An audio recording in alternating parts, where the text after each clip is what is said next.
आप सभी का मेरे चैनल में बहुत बहुत स्वागत है।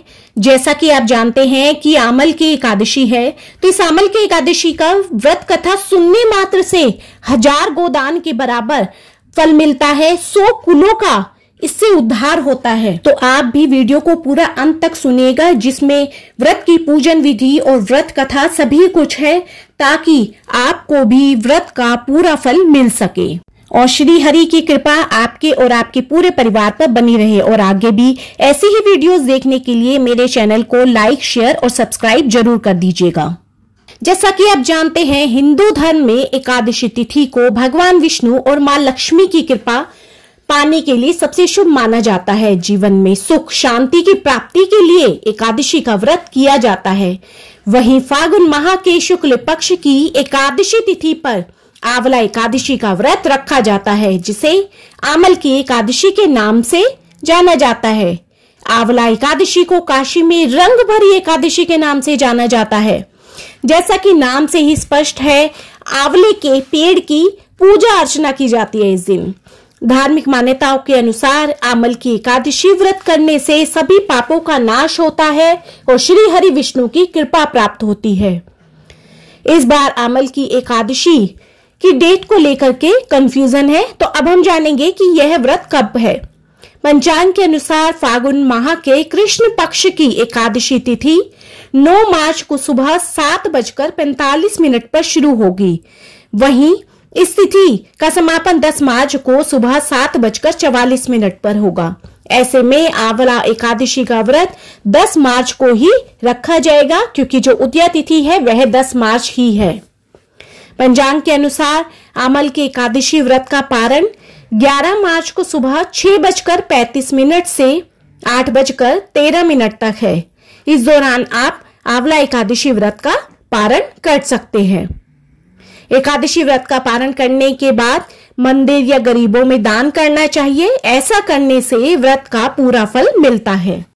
आमल की एकादशी पर सभी कामों से निर्वित होकर स्नान आदि कर लें। इसके बाद भगवान विष्णु का ध्यान करते हुए व्रत का संकल्प लें।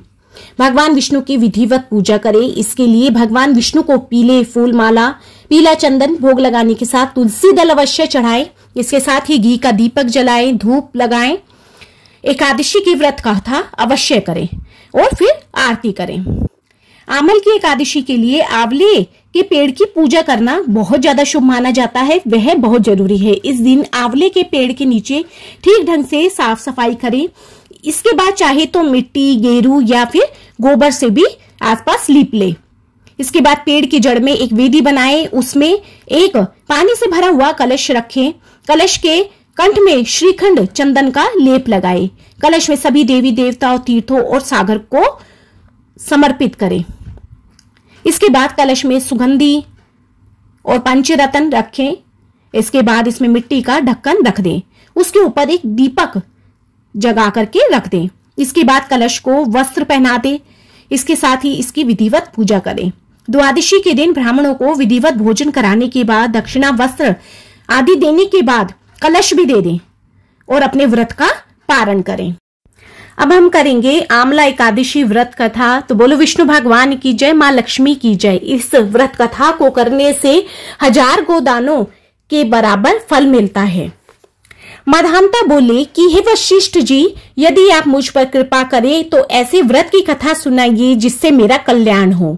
महर्षि बोले कि हे राजन, सब व्रतों से उत्तम और अंत में मोक्ष देने वाले आमल की एकादशी के व्रत का मैं वर्णन करता हूँ। यह एकादशी फागुन माह के शुक्ल पक्ष में होती है। इस व्रत के करने से समस्त पाप नष्ट हो जाते हैं। इस व्रत का फल 1000 गौदान के फल के बराबर होता है। अब मैं आपसे एक पौराणिक कथा कहता हूँ, आप ध्यान पूर्वक सुनिए। एक वैदिश नाम का नगर था, जिसमें ब्राह्मण, क्षत्रिय, वैश्य और शूद्र चारों वर्ण आनंद सहित रहते थे। उस नगर में सदैव वेद ध्वनि गुंजा करती थी तथा पापी, दुराचारी तथा नास्तिक उस नगर में कोई नहीं था। उस नगर में चैत्ररथ नाम का चंद्रवंशी राजा राज्य करता था। वह अत्यंत विद्वान तथा धर्मी था। उस नगर में कोई भी व्यक्ति दरिद्र व कंजूस नहीं था। सभी नगरवासी विष्णु भक्त थे और आबाल वृद्ध स्त्री पुरुष एकादशी का व्रत किया करते थे, यानी सभी बच्चे से लेकर के वृद्ध तक एकादशी का व्रत किया करते थे। एक समय फागुन मास के शुक्ल पक्ष की आमल की एकादशी आई। उस दिन राजा, प्रजा तथा बाल वृद्ध सबने हर्षपूर्वक व्रत किया।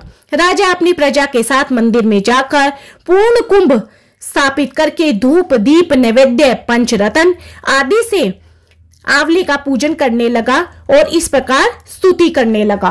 हे धात्री यानी आंवला, तुम ब्रह्म स्वरूप हो, तुम ब्रह्मा जी द्वारा उत्पन्न हुए हो और समस्त पापों का नाश करने वाले हो। तुमको नमस्कार है।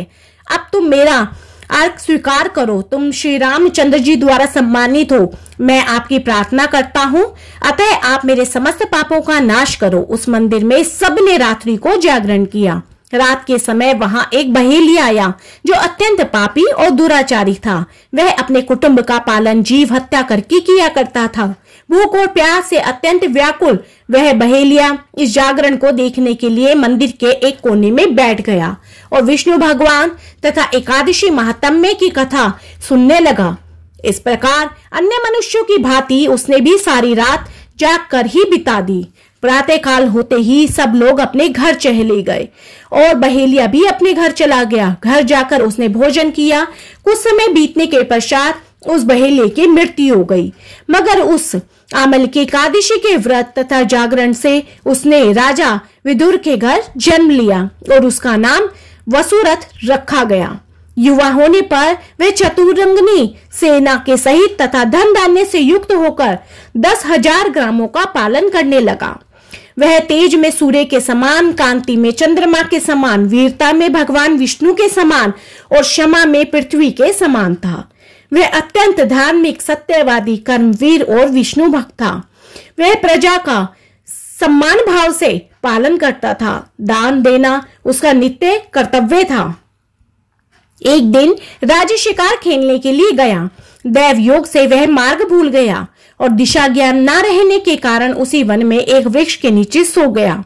थोड़ी देर बाद पहाड़ी मल्लेश वहां पर आ गए और राजा को अकेला देखकर मारो मारो शब्द करते हुए राजा की ओर दौड़े। मल्लेश कहने लगे कि इसी दुष्ट राजा ने हमारे माता पिता, पुत्र पौत्र आदि अनेक संबंधियों को मारा है तथा देश से निकाल दिया है, अतः इसको अवश्य मारना चाहिए। ऐसा कहकर वे मल्लेश उस राजा को मारने दौड़े और अनेक प्रकार के अस्त्र शस्त्र उसके ऊपर फेंके। वे सब अस्त्र शस्त्र राजा के शरीर पर गिरते ही नष्ट हो जाते और उनका वार पुष्प के समान प्रतीत होगा। अब उन मल्लेश के अस्त्र शस्त्र उल्टा उन्हीं पर प्रहार करने लगे, जिससे वे मूर्छित होकर गिरने लगे। उसी समय राजा के शरीर से एक दिव्य स्त्री उत्पन्न हुई। वह स्त्री अत्यंत सुंदर होते हुए भी उसकी भृकुटी टेढ़ी थी। उसकी आंखें लाल अग्नि की तरह थी, जिससे वह दूसरे काल के समान ही प्रतीत हो रही थी।